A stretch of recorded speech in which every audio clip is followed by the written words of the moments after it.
ಸ್ನೇಹಿತನನ್ನೇ ಹತ್ಯೆಗೈದು ಶವದ ಜೊತೆಗೆ ಸೆಲ್ಫಿ ತೆಗೆದುಕೊಂಡಂತಹ ಪ್ರಕರಣಕ್ಕೆ ಸಂಬಂಧಪಟ್ಟಂತೆ ಹಾಸನ ಪೊಲೀಸರು ಆರೋಪಿಯನ್ನು ಬಂಧಿಸಿದ್ದಾರೆ ಅನ್ನೋದು ಗೊತ್ತಾಗ್ತಾ ಇದೆ. ಹಾಸನದಲ್ಲಾದಂತಹ ಘಟನೆ ಇದು. ಪೊಲೀಸರಿಂದ ಈ ಘಟನೆಯ ಪ್ರಮುಖ ಆರೋಪಿ ಉಲ್ಲಾಸ್ನನ್ನ ಬಂಧಿಸಲಾಗಿದೆ. ಆಲೂರು ತಾಲೂಕಿನ ದೊಡ್ಡಕಣಗಾಲು ಗ್ರಾಮದ ಉಲ್ಲಾಸ್ ಈತ ಅನ್ನೋದು ಗೊತ್ತಾಗ್ತಾ ಇದೆ. ಹಾಸನದ ಬಿಟ್ಟಗೋಡನಹಳ್ಳಿ ಬೈಪಾಸ್ ರಸ್ತೆಯ ಬಳಿ ಈ ಕೊಲೆ ಆಗಿತ್ತು.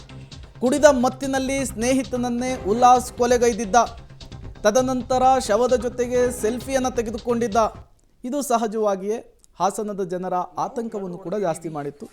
ಈ ಪ್ರಕರಣದ ಆರೋಪಿ ಉಲ್ಲಾಸ್ನನ್ನ ಈಗ ಪೊಲೀಸರು ಅರೆಸ್ಟ್ ಮಾಡಿದ್ದಾರೆ ಅನ್ನೋದು ಗೊತ್ತಾಗ್ತಾ ಇದೆ. ಒಂದು ಕಡೆ ಆತ ಮರ್ಡರ್ ಮಾಡಿದಾನೆ ಆತನ ಸ್ನೇಹಿತನನ್ನೇ, ಅದನ್ನ ಸೆಲ್ಫಿ ವಿಡಿಯೋ ಮಾಡಿ ಹರಿಬಿಟ್ಟಿದ್ದ. ಈತ ಪಾನಮತ್ತನಾಗಿ ಈ ರೀತಿಯ ಕೃತ್ಯವನ್ನು ಎಸಗಿರೋದು ಗೊತ್ತಾಗ್ತಾ ಇದೆ.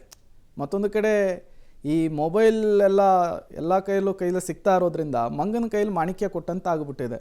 ನೋಡಿ ಅವನು ಹುಚ್ಚಾಟ ಹೇಗಿದೆ ಅಂಥೇಳಿ ಮಾಡಿರೋದು ಕೊಲೆ.